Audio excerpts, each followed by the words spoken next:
بسم اللہ الرحمن الرحیم ومن مات من الغانمین فی دار الحرب فلا حق له فی الغنیمہ۔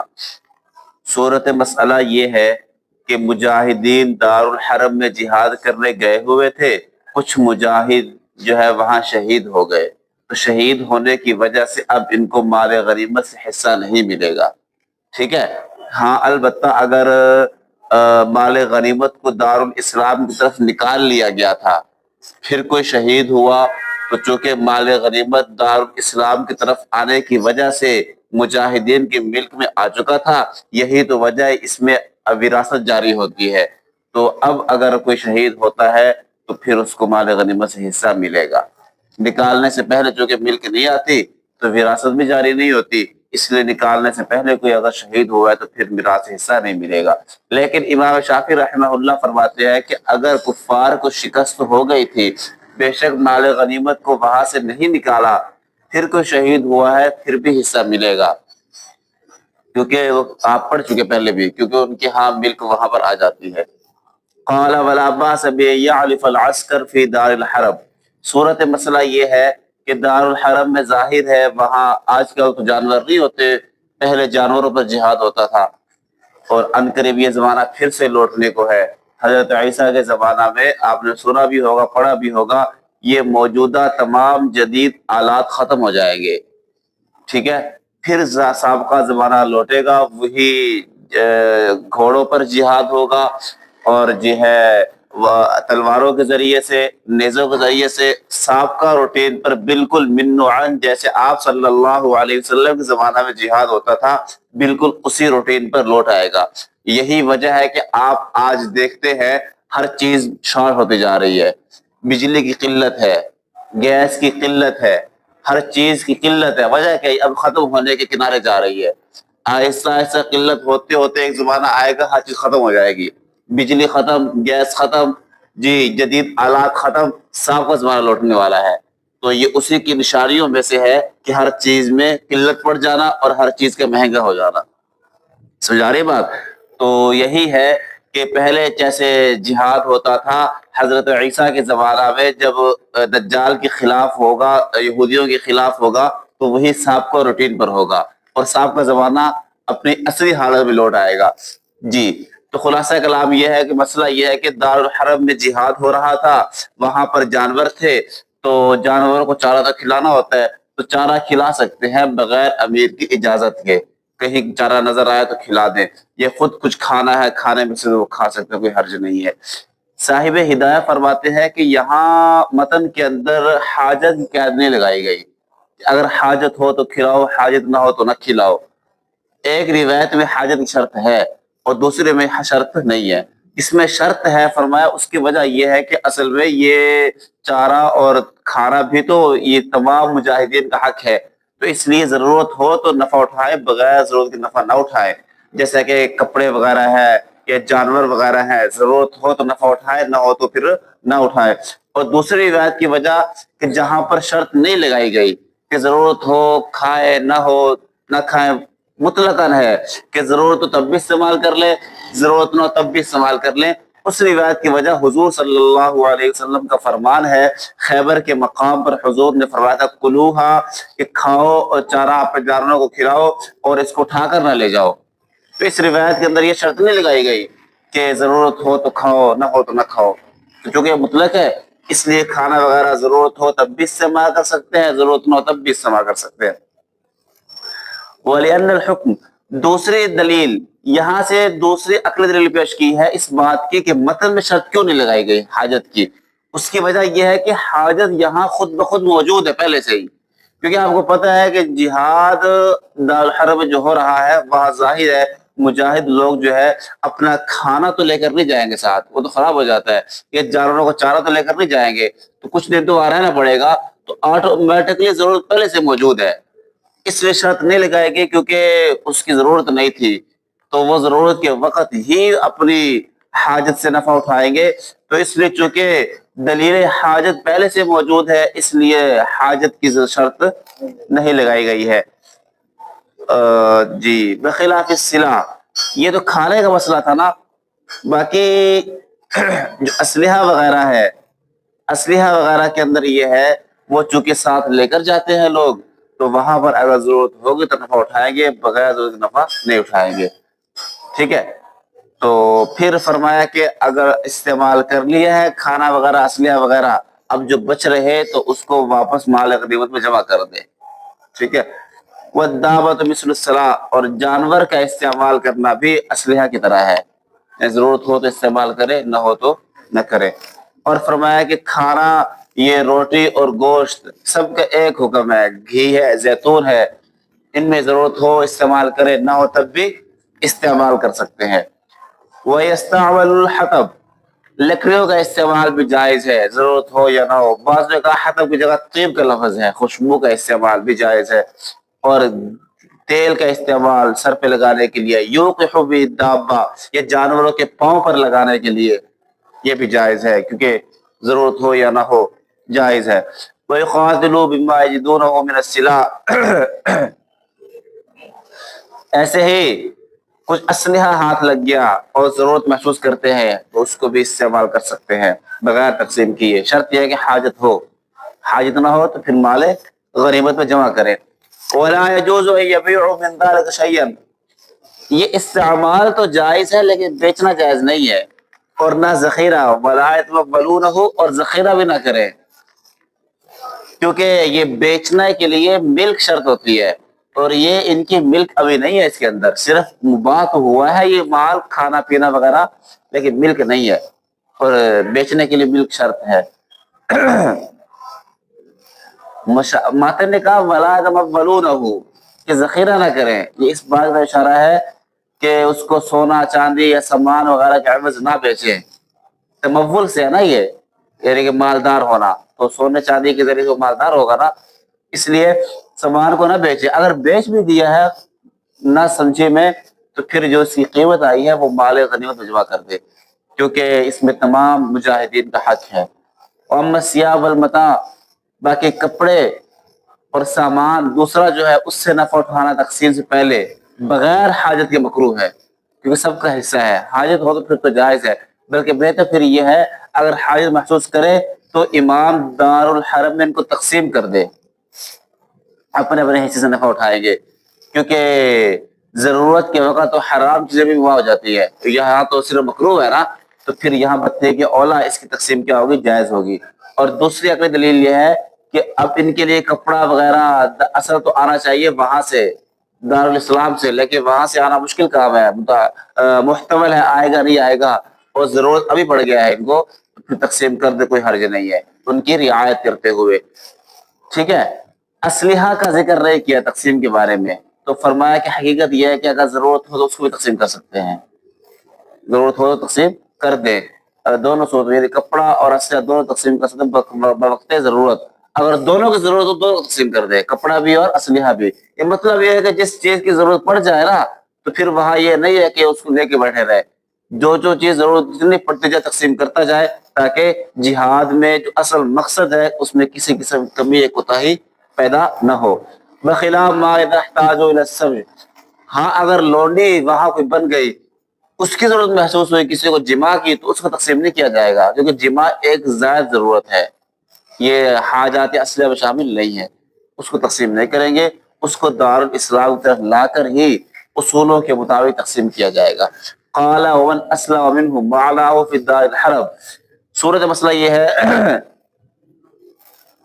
کہ کوئی کافر جو ہے نا دار الحرم میں اسلام لے آیا،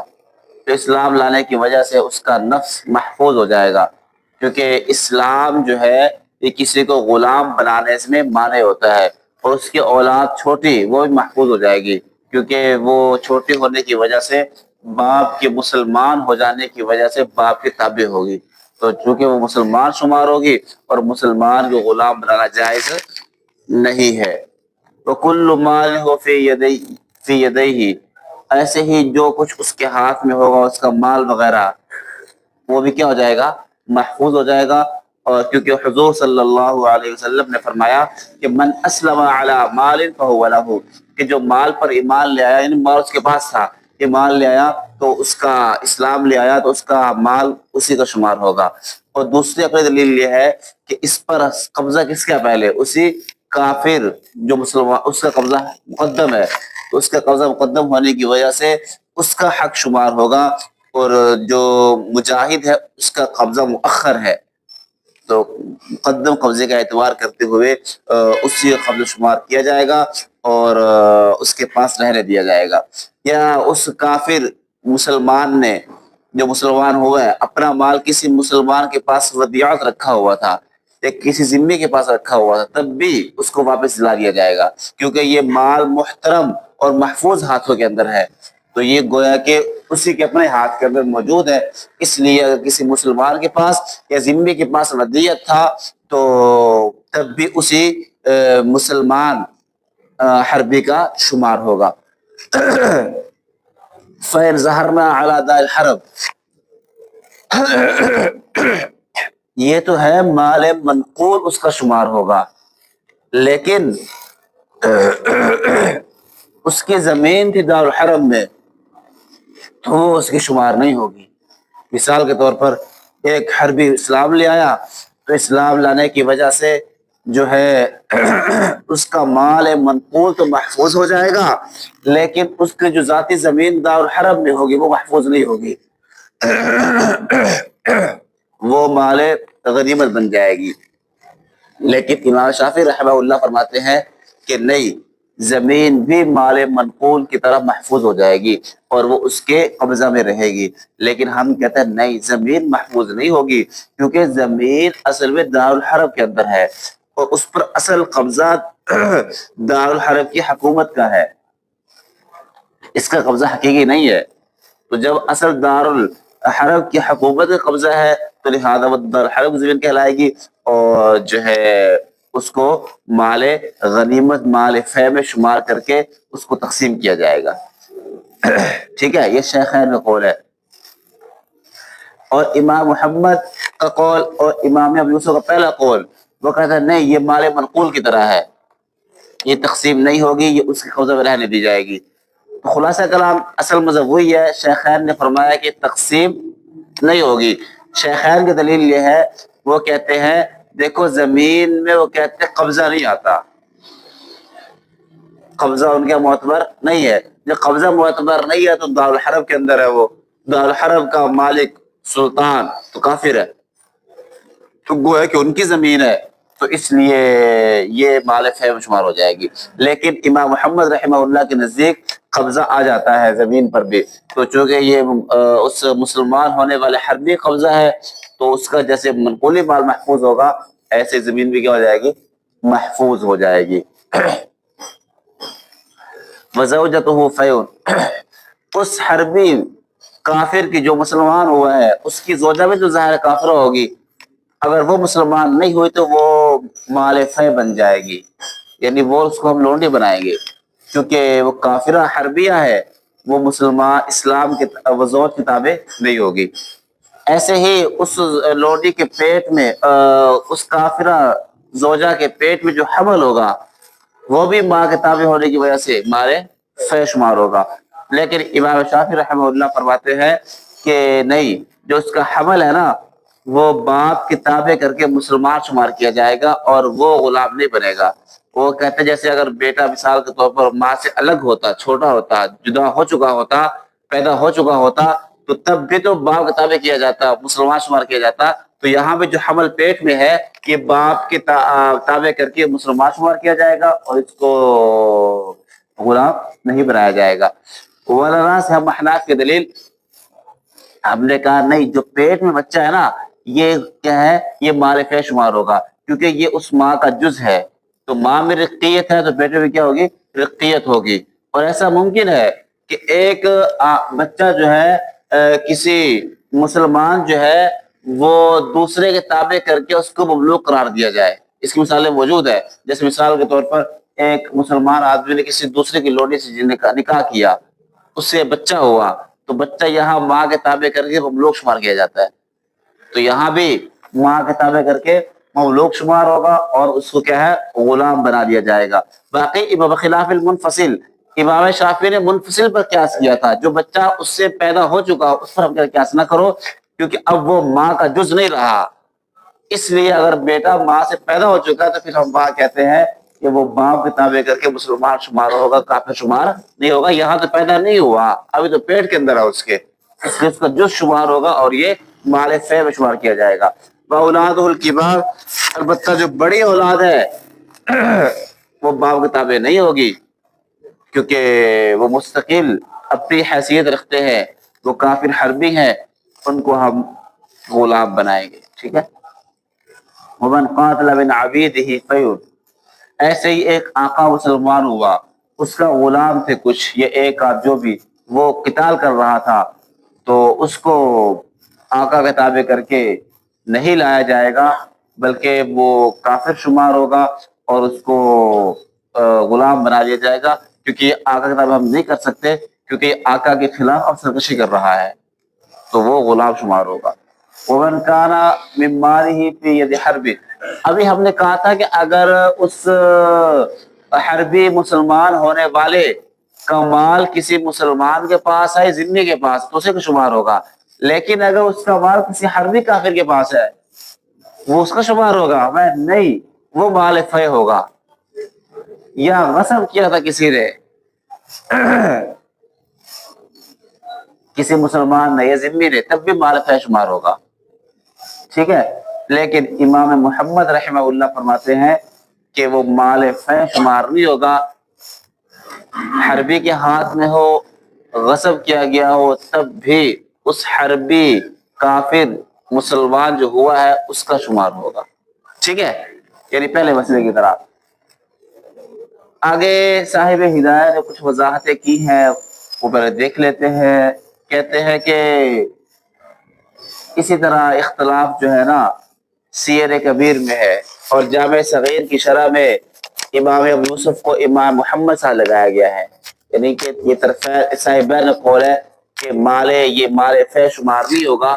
بلکہ یہ اس مسلمان ہونے والے حربی کو واپس دلایا جائے گا۔ صاحبین کی دلیل یہ ہے، وہ کہتے ہیں دیکھو یہ مال جو ہے نا، مال یہ نفس کے تابع ہوتا ہے، اور نفس یہاں معصوم ہو چکا ہے اسلام لانے کی وجہ سے، اس کا مال بھی آٹومیٹکلی کیا ہو جائے گا، معصوم اور محفوظ ہو جائے گا، اور اس کو واپس دلایا جائے گا۔ بات سمجھ آ گئی؟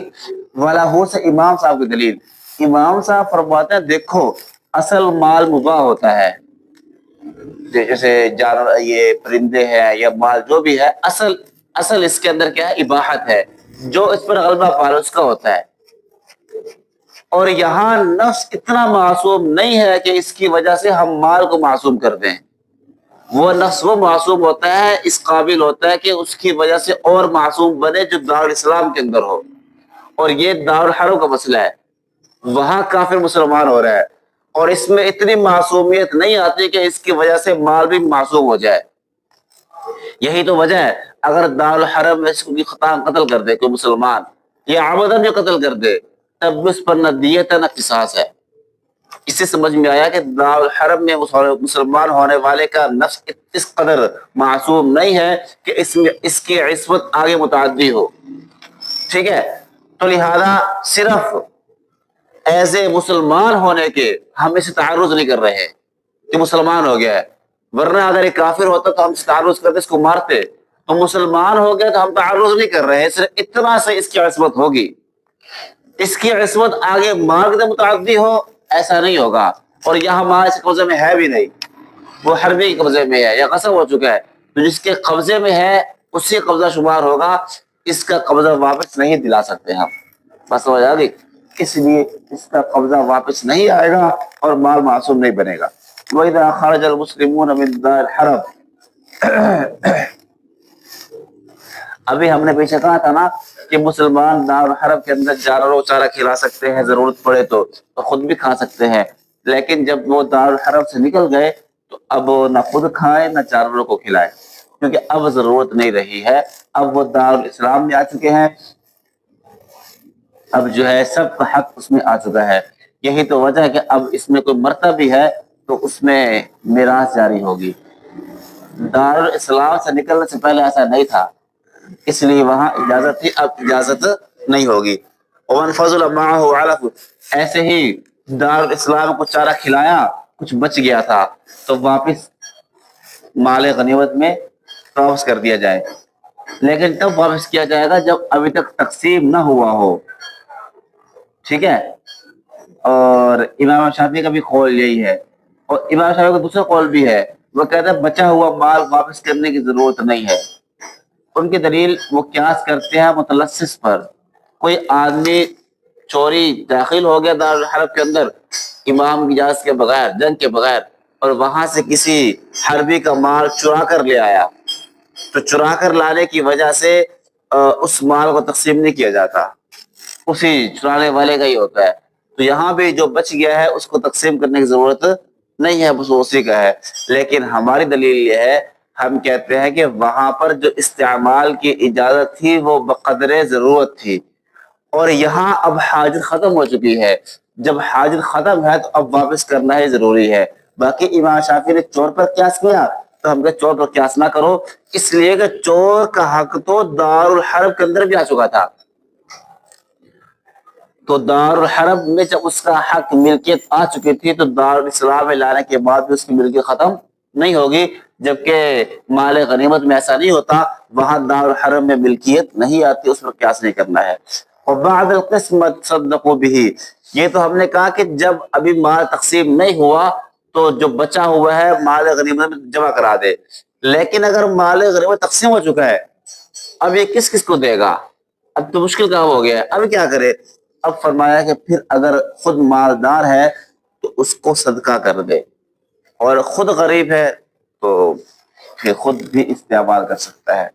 ٹھیک ہے۔ یہ لقطہ کی طرح ہے، کوئی چیز ملی